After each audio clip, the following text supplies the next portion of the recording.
Hello दोस्तों, आज हम एक्सप्लेन करने जा रहे हैं अवतार 2 यानी अवतार द वे ऑफ वाटर को।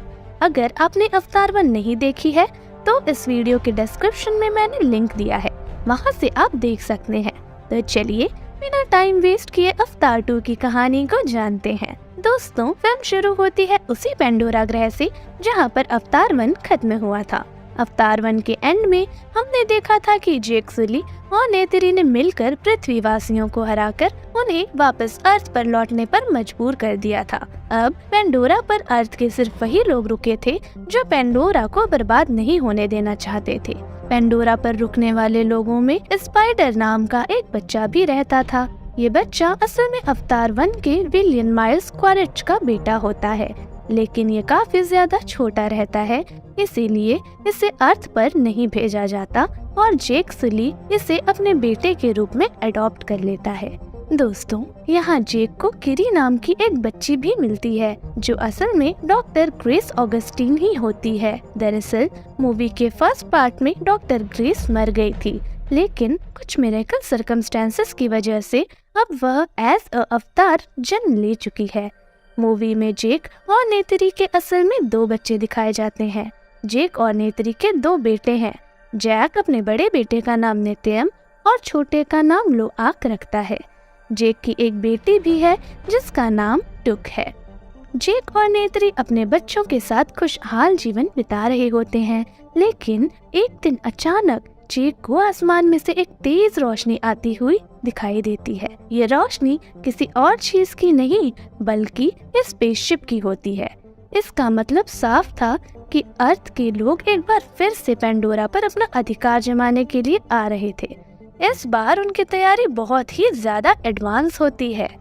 अब हम लैब में एक अवतार को जागते हुए देखते हैं और यह अवतार किसी और का नहीं बल्कि अवतार 1 के विलियम माइल्स क्वारेट का होता है, जिसे नेतरी ने अवतार 1 में मार दिया था। लेकिन कर्नल के आदमी उसे मेमोरी और डीएनए से उसका अवतार तैयार कर लेते हैं। लेकिन यहाँ कर्नल अपने अवतार रूप में अपनी पिछली बहुत सी मेमोरीज खो चुका होता है, यहाँ तक कि उसे ये भी याद नहीं कि उसे किसने मारा है। लेकिन कर्नल को अपना मकसद अच्छे से याद होता है कि उसे जेक सुली की तलाश कर उसे खत्म करना है। दूसरी तरफ जेक सुली अपने बच्चों के साथ मिलकर पेंडोरा पर आए पृथ्वीवासियों के हथियार से भरे हुए ट्रेन पर हमला करके हथियार को लूट लेता है। यहाँ जेक सुली के बेटों को देखते हैं जो अब बड़े हो चुके हैं। इधर पृथ्वीवासियों ने पेंडोरा वासियों यानी नावियों के घर पर हमला करके उनके घरों को भी तबाह कर दिया है। इसलिए सभी नावी पृथ्वीवासियों से छिपकर एक गुफा में रहते हैं। अब हम पेंडोरा में जनरल फ्रांसिस आर्डमोर को देखते हैं जो पृथ्वीवासियों को लीड करने का काम कर रहे होते हैं। जनरल फ्रांसिस आरडीए के लीडर भी हैं। मूवी के पिछले पार्ट में हमने देखा था कि आरडीए मतलब रिसोर्स डेवलपमेंट एडमिनिस्ट्रेशन उन लोगों की एक टीम है जिनका मकसद पेंडोरा ग्रह से यूनोबेटेनियम धातु को अर्थ पर लाना था। लेकिन इस बार आरडीए का प्लान कुछ और है। अब वे सभी पृथ्वीवासियों को पेंडोरा पर बसाना चाहते हैं क्योंकि पृथ्वी अब इंसानों को रहने के लायक नहीं बची। लेकिन जेक सुली इनके मकसद को पूरा होने नहीं दे रहा है, इसलिए जैक को मारने और पेंडोरा पर अपना कब्जा जमाने के लिए आरडीए कर्नल माइल्स से हाथ मिला लेता है। इधर जेक सुली को सभी नावी मिलकर अपना लीडर बना देते हैं। वहीं दूसरी तरफ कर्नल अपने लोगों के साथ जैक की तलाश करते हुए उसी जगह पर पहुंच जाता है जहां मूवी के पिछले पार्ट में उसकी मौत हुई थी। लेकिन इस जगह पर जैक के बच्चे भी घूमने के लिए आए होते हैं, जिन्हें कर्नल के आदमी देख लेते हैं और फिर उन्हें पकड़ लेते हैं। यहाँ कर्नल स्पाइडर को देखकर समझ जाता है कि यह उसका ही बेटा है। अब कर्नल और उसके आदमी सभी बच्चों को अपने साथ ले जाने की तैयारी करते हैं, लेकिन तभी वहाँ जैक और नेतरी आ जाते हैं और वे अपने वेपन से कर्नल के आदमियों पर हमला करके अपने बच्चों को बचा लेते हैं। लेकिन वे स्पाइडर को नहीं बचा पाते हैं। स्पाइडर को कर्नल के आदमी पकड़ लेते हैं और उसे अपने साथ ले जाते हैं। जैक अब काफी ज्यादा परेशान होता है क्योंकि स्पाइडर पकड़ा जा चुका था। इधर कर्नल के आदमी स्पाइडर से जैक का पता जानने के लिए उसे काफी ज्यादा टॉर्चर करते हैं, लेकिन स्पाइडर अपना मुंह नहीं खोलता। जिसके बाद कर्नल स्पाइडर के पास जाता है और उसे अपनी बातों के जाल में फंसाने की कोशिश करता है। दूसरी तरफ स्पाइडर पकड़ा गया है, इसीलिए जैक अपनी फैमिली की सेफ्टी के लिए अपने कबीले का लीडर किसी और को बनाकर अपनी फैमिली के साथ वहां से निकल जाता है और वह एक ऐसे कबीले के पास जाता है जहां के लोग जमीन के साथ साथ पानी में भी आसानी से रह सकते हैं।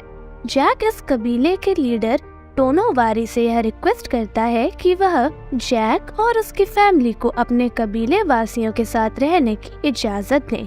कबीले का लीडर उन्हें रहने की इजाजत दे देता है, जिसके बाद जैक और उसकी फैमिली पानी के अंदर रहने के तौर तरीके सीखते हैं।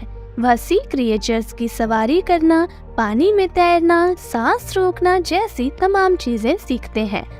एक दिन समुद्री कबीले के लीडर का बेटा, जिसका नाम ओनंग होता है, वह किरी का मजाक उड़ाता है, जिससे नेतेयम और लोआक की ओनंग से लड़ाई हो जाती है।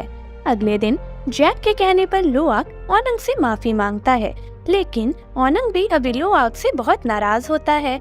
ओनंग लोआक को जानबूझकर समुद्र के अंदर एक जगह पर ले जाता है और लोआक से कहता है कि हम यहाँ शिकार करते हैं।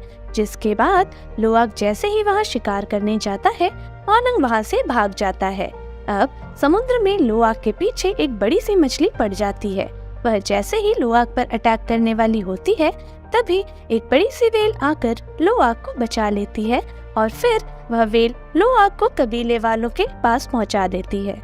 समुद्री कबीले का लीडर अपने बेटे ओनंग को इस करतूत के लिए सजा देना चाहता है, लेकिन तभी लोआक सारा दोष अपने ऊपर ले लेता है, जिससे ओनंग और लोआक के बीच अच्छी फ्रेंडशिप हो जाती है।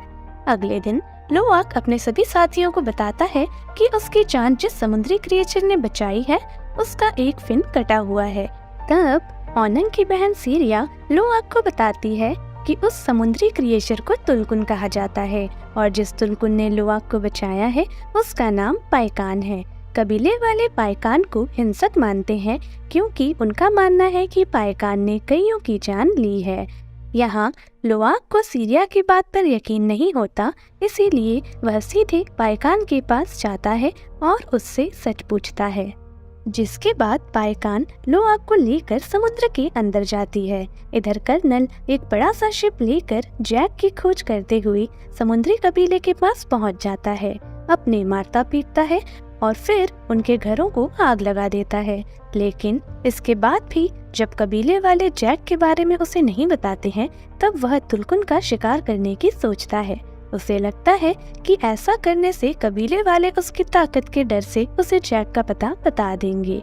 वहीं बाद में जैक के पास आने वाले समुद्री कबीले का लीडर जैक को कर्नल के बारे में बता देता है। दूसरी तरफ पाइकान के साथ एक बॉन्ड बनता है, जिससे उसे पता चल जाता है कि पाइकान ने किसी को नहीं मारा है, बल्कि पृथ्वीवासियों ने ही समुद्र के अंदर तुलकुन पर हमला कर दिया था, जिससे तुलकुन सहित कई नावी मारे गए थे और इसका सारा दोष पाइकान के ऊपर आ गया था। इधर आरडीए के लोग समुद्र के सबसे बड़े तुलकुन को मारकर उसके शरीर का एक तरह का लिक्विड निकालते हैं। यह कोई आम लिक्विड नहीं होता है, बल्कि ये एंटी एजिंग होता है, जो कि उम्र को भी मात दे सकता है। लिक्विड निकालने के बाद ये तुलकुन को समुद्र के किनारे पर फेंक देते हैं, जहाँ समुद्री कबीले के लोग तुलकुन को मरा देखकर बहुत दुखी होते हैं। तुलकुन इन कबीले वालों के दिल के काफी पास था, इसीलिए तुलकुन को इस तरह से मरा देखकर वे पृथ्वीवासियों से लड़ने का फैसला करते हैं। लेकिन जैक उन्हें समझाता है कि हम उनसे लड़ नहीं सकते, क्योंकि उनके पास बहुत ही एडवांस किस्म के वेपन्स हैं। इधर लोआक को पाइकान की चिंता होती है, इसीलिए वह उससे मिलने के लिए जाता है। लोआक को अकेला देख उसका भाई, बहन, साथी सभी उसके पीछे उसे रोकने के लिए जाते हैं। लेकिन पाइकान के पास पहुंचकर वे देखते हैं कि पाइकान को एक तीर लगी हुई है, जिसके बाद वे सभी मिलकर उस तीर को निकालने लगते हैं। तभी उनकी नजर सामने से आती शिप पर पड़ती है, जिसके बाद वे सभी तेजी से पाइकान के शरीर से तीर निकालकर वहां से भागने लगते हैं। लेकिन कर्नल उन्हें पकड़ लेता है। कर्नल को यह पता होता है कि अगर वह जैक के बच्चों को पकड़ लेगा तो जैक उन्हें बचाने के लिए खुद उनके पास चलकर आएगा और तभी वह जैक को आसानी से मार देगा। और दोस्तों, जैसा कि कर्नल का प्लान रहता है, जैक अकेला निकल जाता है अपने बच्चों को बचाने के लिए। लेकिन तभी हम देखते हैं कि पाइकान कर्नल के शिप पर हमला कर देती है, जिसके बाद जैक को भी अपने बच्चों को बचाने का मौका मिल जाता है।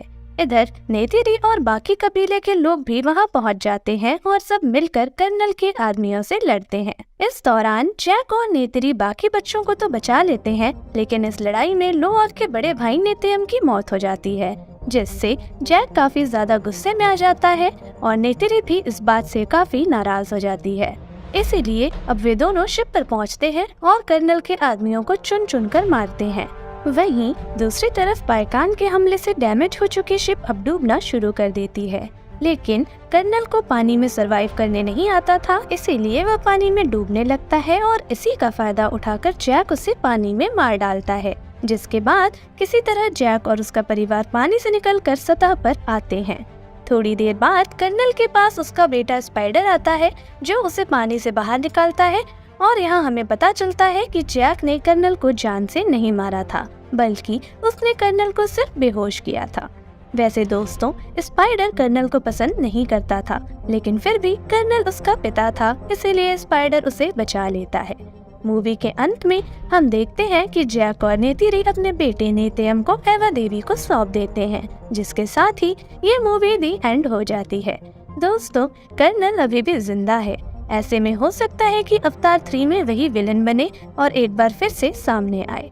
वैसे इस पर आपकी क्या राय है? अपना जवाब हमें कमेंट्स में जरूर बताएं। इस वीडियो में फिलहाल इतना ही, और ऐसी लेटेस्ट मूवी की एक्सप्लेनेशन वीडियोस को देखने के लिए हमारे चैनल को सब्सक्राइब करें। Thank you.